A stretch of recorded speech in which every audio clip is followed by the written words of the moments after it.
The Grade 3 Guyabano. Nagsimulang magulo. Ngunit sa kalaunay, lahat ay nakaupo.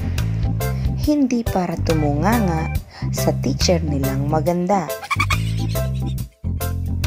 ngunit para matuto sa araw na ito tuwi na.